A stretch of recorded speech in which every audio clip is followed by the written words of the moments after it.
people tend to grossly underestimate how uncommon the male Sigma male archetype actually is.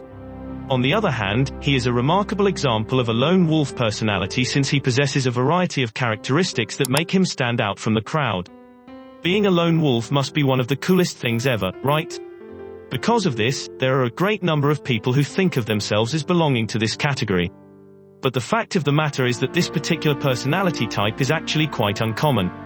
Therefore, in the next video, we are going to discuss the 7 telltale indications that you are a genuine lone wolf. Number 1. You decided to stand your ground. Another indication that you are a lone wolf is the fact that you have well-defined boundaries and will not put up with any kind of mistreatment or betrayal from other people. Individualists don't listen to anyone who talks trash. They are able to stand their ground and articulately define the parameters of their relationship. And if someone crosses the line, you can bet your bottom dollar that they will find out about it as quickly as possible. When it comes to love relationships, lone wolves are incredibly difficult to control or gaslight since they won't tolerate being treated poorly or cheating on, and they are very difficult to deceive. If you find yourself in a position with another person in which it is abundantly evident that they are not treating you the way in which you deserve to be treated, then it is time for you to end your connection with that other person. Does this sound like you? They may try to charm you and persuade you into altering your viewpoint, but it won't work on you because you're not easily swayed. If you can identify with this, it may be an indication that you are someone who thrives on independence. You don't cut someone out of your life for a minor slip-up, but at the same time, you don't let other people bully you around or disrespect your decisions and choices. It's possible that this will cause you to lose some friendships, but those people aren't the kind of people you want in your life anyhow. Therefore, you have improved as a result of it. Number 2. Small chat bothers you. In social settings, there is typically some amount of small talk, but if you're an introvert, you probably find pointless small talk about everyday things to be quite boring. You couldn't give a hoot about the school grades of the children of your co-workers, where your friend's sister went on vacation last week, or what the latest and greatest celebrity news is. This kind of talk seems senseless to lone wolves, and they feel that participating in it is a waste of their valuable time. You will most likely maintain a nice demeanor about it, but you will find that your eyes begin to glaze over, and you will rapidly withdraw from conversations that do not provide anything of value to your life. Although a lot of people have the impression that you lack empathy or are disconnected due to this conduct, it is not the case that you do not care about them. It's just that the day-to-day dramas and issues of other people don't appear to be anyone's concern, including yours. And more importantly, what exactly are you intended to do with the information that has been provided? What kind of feedback is that individual hoping to get from you?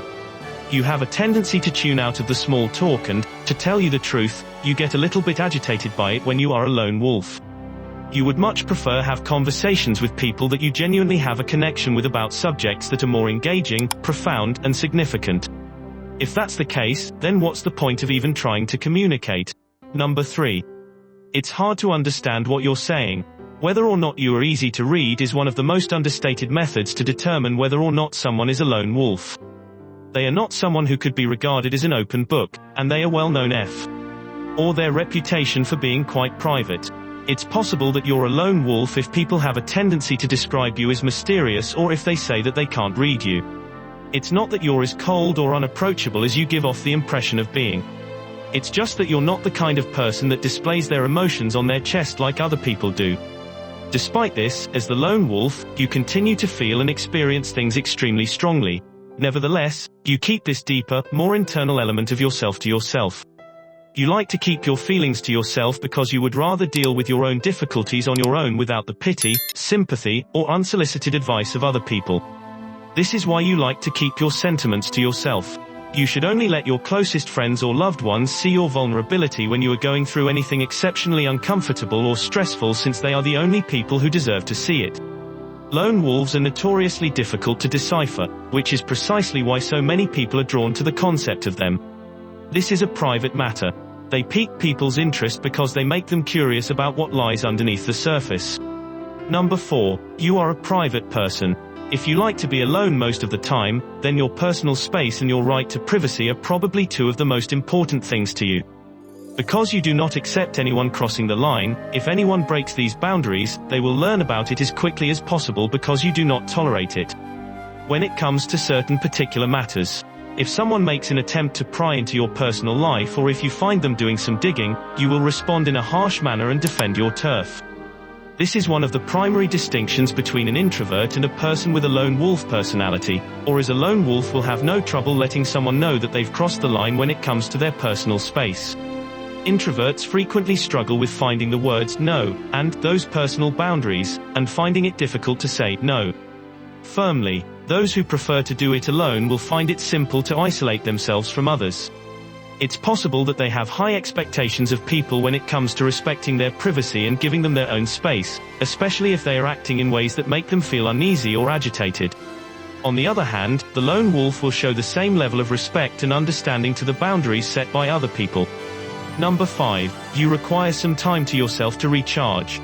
You may say that the key word in the expression, lone wolf's lone, is operational, which refers to the fact that you possess the same powerful and autonomous attitude within you as the wolf has. You give your sense of independence a high priority in whatever you do, and you choose to travel down your own road almost always alone. Introverts who gain their energy from being alone are known as lone wolves. It is necessary for them to have this time alone in order to recharge and restart when they are by themselves.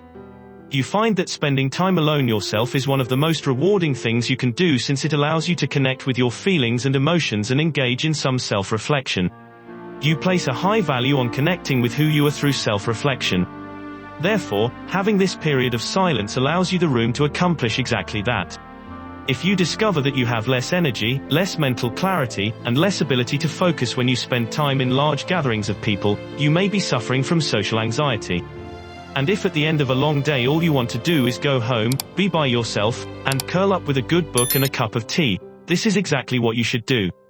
Going out and partying is not typically what you are in the mood for, which is a clue that you have a lone wolf mentality. If this describes you, then these are symptoms that you have a lone wolf personality. You would rather be by yourself, where you can relax and maybe even shout at the full moon a little bit, but hey, no one will judge you for that here. Number 6. You place a higher value on quality than quantity. Concerning the debate between spending time by oneself and interacting with others, it's not true that lone wolves don't enjoy socializing every once in a while. That's not the point.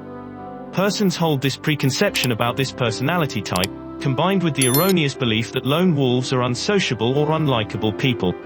Neither of these beliefs is accurate. But unfortunately, this is not the case. It's simply that most of the time, they prefer to spend their time doing anything else. However, when they are in the mood to socialize, they do not enjoy doing so randomly or spontaneously, nor do they enjoy doing so with people they do not know very well or who they do not particularly like.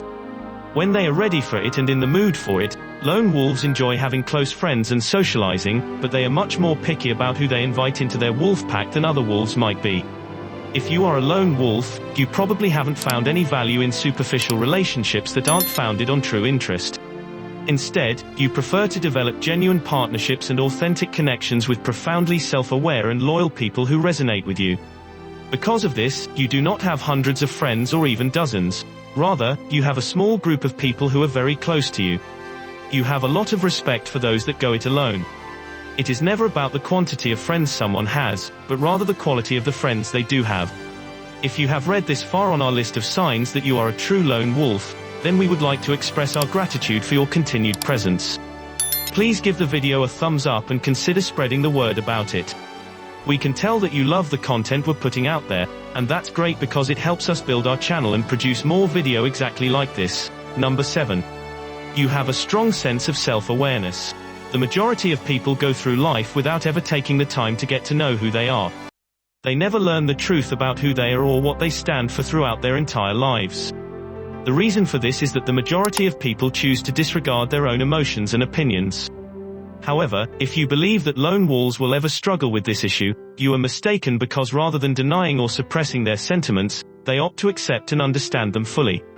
One of the most blatant indicators that you have the personality of a lone wolf is that you have a high level of self-assurance in who you are and that you have a good understanding of yourself.